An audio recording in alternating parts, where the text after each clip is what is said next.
रामनवमी. गुढीपाडव्याच्या दिवशीच रामनवमीचं नवरात्र सुरू होतं. भाविक मंडळी वाल्मिकी रामायणाचं किंवा तुलसीदासांच्या रामचरितमानसाचं नवाहनं पारायण सुरू करतात. रामाची मंदिरं झाडून धुवून नवीन रंग वगैरे लावून आणि आंब्याच्या डहाळ्यांच्या माळा, केळी कर्दळीच्या कमानी उभारून रामजन्मोत्सवासाठी सज्ज होत असतात. चैत्राच्या वाटेला आलेला एक अत्यंत भाग्यशाली दिवस म्हणजे रामनवमी. वसंत सरत असतो. ऊन दिवसेंदिवस अधिक चटके देत असतं. खालून धरित्री कमालीची तापत असते. अशावेळी शुद्ध नवमीच्या ऐन मध्यान्नी रामजन्माची गडबड सुरू होते. मंदिरातून रामपंचायतन फुलांनी सजलेलं असतं. पुढ्यात फळाफुलांचे ढीग वाहिलेले असतात.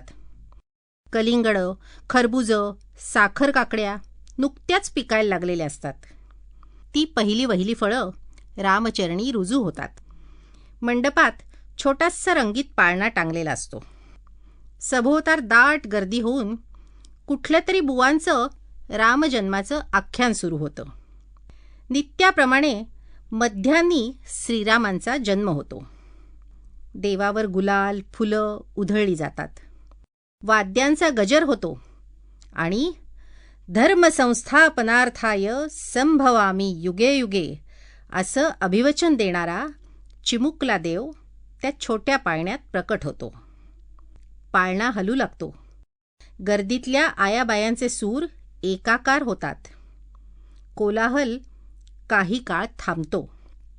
बाळा जो जो रे कुलभूषणा दशरथ नंदना निद्रा करी बाळा मनमोहना रामा लक्ष्मणा बाळा जो जो रे. सुंठवडा पंजरिकेचा प्रसाद वाटला जातो. रामायण जसं आपल्या प्रत्येकाबरोबरच जन्मतं, आपल्याबरोबरच वाढतं, वयात येतं. आपल्या आयुष्याची पहाटच मुळी रामप्रहर असते. दिवसभराच्या आपल्या सगळ्या व्यवहारात आपल्याबरोबर सतत राम असतो. अखेर जीवनाची बरी वाईट लीला संपवताना आणि शरीराला पूर्णविराम देतानाही सावध चित्तवृत्ती रामाचा जय जयकार करतात आणि म्हणतात, हे राम. आदौ राम तपोवनादिगमनम हत्वा मृगकांचनम वैदेही हरणम जटायुमरणम सुग्रीव संभाषणम वाली निर्दलम समुद्रतरणम लंकापुरी दाहनम पश्चाद्रावण कुंभकर्णहननम एतद्वितीय रामायणम. असं तपोवनात सुरू होऊन लंकेत संपून गेलेलं लघु रामायण तर आबालवृद्धांना माहीत असतं. पण हे माहीत नसलं तरी अमृतातेही पैजा जिंकणाऱ्या मर्हाट बोलीनं परवाच गीत रामायणाचं कौतिक करून दाखवलं. त्याचा ठसा लहान थोरांच्या मनावर कायम आहे. संस्कृतात आणि जुन्या मराठी भाषेच्या आरशात किंचित धूसर झालेलं रामायण, तो आरसा पुसून स्वच्छ पण मुलायम स्वरूपात त्याच पावित्र्यात आणि त्याच आवेशात गीत रामायणात पुन्हा प्रकट झालं आहे. मंडळी, मातृपितृभक्त श्रीराम, सत्यप्रतिज्ञ राम, एकवचनी आणि एकवाणी राम, मातृवत परदारेषु अशी प्रतिष्ठा असणारा एक पत्नीव्रती राम, सर्व भावांवर जीवा पलीकडे प्रेम करणारा राम, मैत्रीचा शिष्यत्वाचा आदर्श श्रीराम, शरणागत वत्सल्य श्रीराम, शील, शौर्य आणि सद्गुण समुच्चयाचा महासागर, मर्यादा पुरुषोत्तम राम आणि सर्वात महत्त्वाचं म्हणजे आपल्या प्रजावत्सलतेनं आदर्श राज्याचा वास्तुपाठ म्हणून रामराज्य हे नाव सार्थक करणारा आदर्श लोकपाल राजा रामचंद्र, हे सर्व राम म्हटल्यानंतर आपल्या डोळ्यासमोर उभं राहतं. पण रामचरित्र आपल्या ज्ञानाच्या आणखी दशांगुळही पुढे आहे, हेही तेव्हाच लक्षात येतं. रामाचं अमर्याद पत्नीप्रेम, अलौकिक सौंदर्यासक्ती, कलेवर आणि निसर्ग शोभेवर लुब्ध होणारी त्याची अभिजात रसिकता, या सर्व गुणनिधीवर त्याच्या अमर्याद कर्तव्य तत्परतेच्या आणि सहज वैराग्याच्या सोनेरी भगव्या कडा, लोकानुरंजनासाठी व्यक्तिगत सुखच काय पण सर्व जीवन समर्पित करण्याइतपत दैदिप्यमानता रामचरित्रा इतकी दुसरीकडे कुठं असेल? सीतेच्या अग्निदिव्यानंतरही त्यानं केलेल्या सीता त्यागाविषयी आजही आपल्याला हतबुद्ध करून टाकणारा अचंबा वाटतो.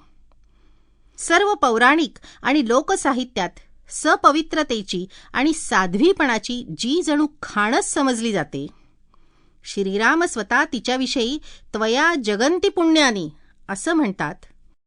जी दीपज्योतीसारखी तेजस्विनी, कमलदलासारखी कोमल, पद्मपरागासारखी अकलंक, अशा सीतेचा लोकांच्या प्रसन्नतेसाठी श्रीराम परित्याग करतो, ही गोष्ट सहज टीका करावी इतकी सोपी वाटत नाही.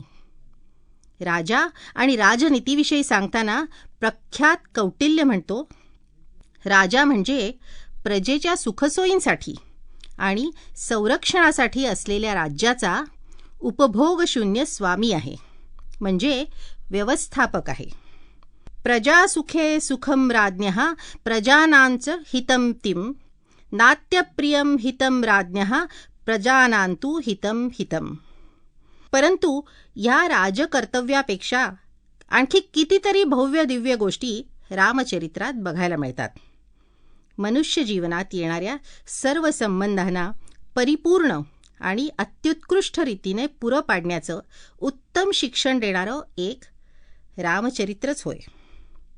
श्रीरामाचा महिमा अखिल भारतीय एकतेचं प्रतीक आहे.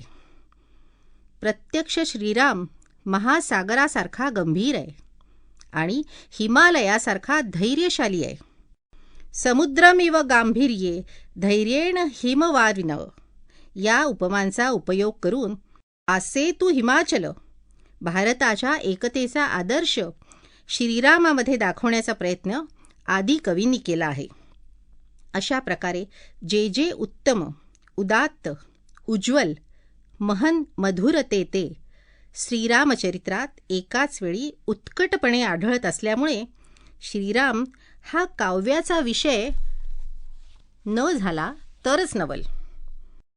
कविवर मैथिली शरण म्हणतात, राम तुम्हारा चरित स्वयं ही काव्य है, कोई कवि बन जाए सहज संभाव्य है. रसिक हो, असं रामचरित्राचं मधुर रसायन आपापल्या मायबोलीत भरून अनेक अनेक संत आणि पंत कवींनी आपल्या मातृभाषेचं सार्थक केलंय. परंतु काव्य हे केवळ अभिव्यक्तीचं माध्यम म्हणून निर्माण झालं तरी रामकथा अधिक व्यापक आणि वेगवती झाली आहे. त्यामुळे हजारो वर्षापूर्वीच तिनं प्रादेशिकतेच्या मर्यादा तर सोडल्याच, पण भारतवर्षाच्या ज्या उदात्त संस्कृतीनं रामायण हे उंच सुवर्णाच्या शिखरासारखं आपल्या शिरी मिरवलं, त्या विशाल भारताच्या मर्यादाही रामायणानं हजारो वर्षापूर्वीच ओलांडल्या.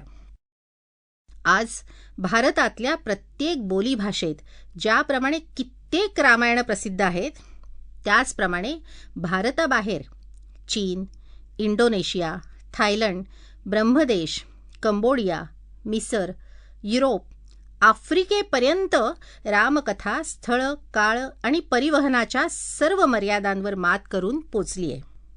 बौद्ध आणि जैन वाङ्मयात रामकथेचा गौरव आहे. गुरुवाणीच्या छायेत दशमगुरु गोविंद सिंहांनी रामचरित्राचं विद्वत्तापूर्ण काव्यगायन केलं आहे. या व्यतिरिक्त काश्मीरपासून तामिळ, केरळपर्यंत सर्वच भाषेत रामरायाचा मुक्त कंठानं जय जयकार आहे. एका मराठी भाषेतच पाहिलं ना तर नाथांचं भावार्थ रामायण, समर्थ शिष्या वेणाबाईंचं वेणी रामायण, मोरोपंत श्रीधर कवींच्या कविता, आनंद रामायण, अद्भुत रामायण अशा कितीतरी कलाकृती आहेत. पण महाराष्ट्राच्या सामान्य जनजीवनापर्यंत राम पोचवला तो मात्र समर्थ रामदासांनीच, याविषयी शंका नाही. बळे आगळा राम कोदंडधारी, महाकाळ विक्राळ तोही थरारी.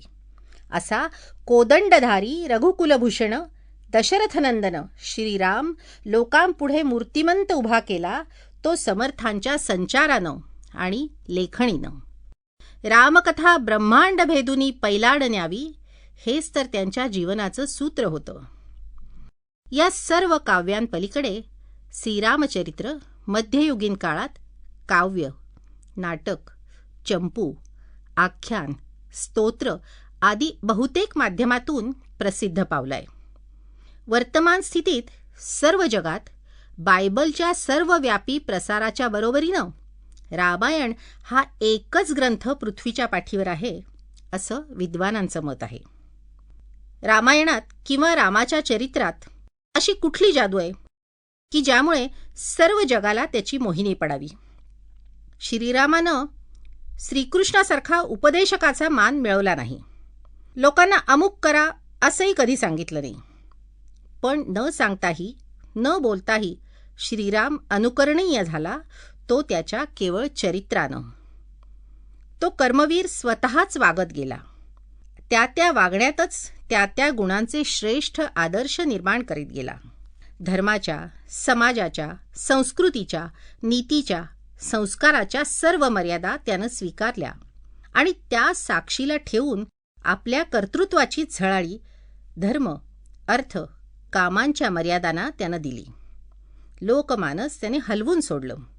लोकांची खात्रीच झाली की नाही तत् भविता राष्ट्रम यत्र रामो न भूपती तद्वनं भविता राष्ट्र यत्र रामो निवस्यति. नहि तत् भविता राष्ट्रम यत्र रामो न भूपती तद्वनं भविता राष्ट्र यत्र रामो निवस्यति. जिथं राजा रामचंद्र नाही तो देश राष्ट्र होऊ शकत नाही.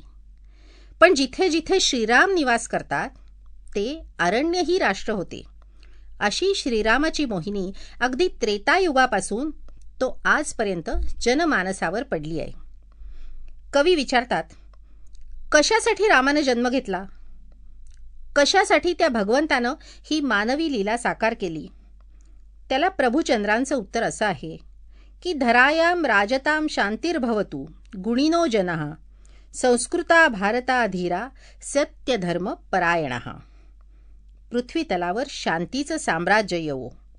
भारतीय प्रजा सर्व सद्गुणांनी युक्त, संस्कार संपन्न, धैर्यशाली आणि सत्यधर्माचे पालन करणारी होवो. हे स्वप्न सत्यसृष्टीत आणण्यासाठीच मी जन्म घेतला. असुर शासन शिशिरमय हेमंत है पर निकट ही रामराज्य बसंत है. पापियों का जान लो अब अंत है भूमि पर प्रकटा अनादि अनंत है. प्रत्येक भाविक घरात, मंदिरात दरवर्षी रामजन्म होतो. रामायणाचं पारायण होत असतं. पण नाशिक, सज्जनगड, अयोध्या, तिरुपती, रामेश्वर इत्यादी तीर्थक्षेत्रात खूप मोठे उत्सव होतात. रामनवमीचा उपास केला जातो. महाराष्ट्रात धान्य फराळ करून लोक वाल्मिकी रामायण किंवा अध्यात्म रामायण वाचतात. रामचरितमानस पाठ श्रद्धापूर्वक नियमानं करणारी मंडळी महाराष्ट्रात पुष्कळ आहेत.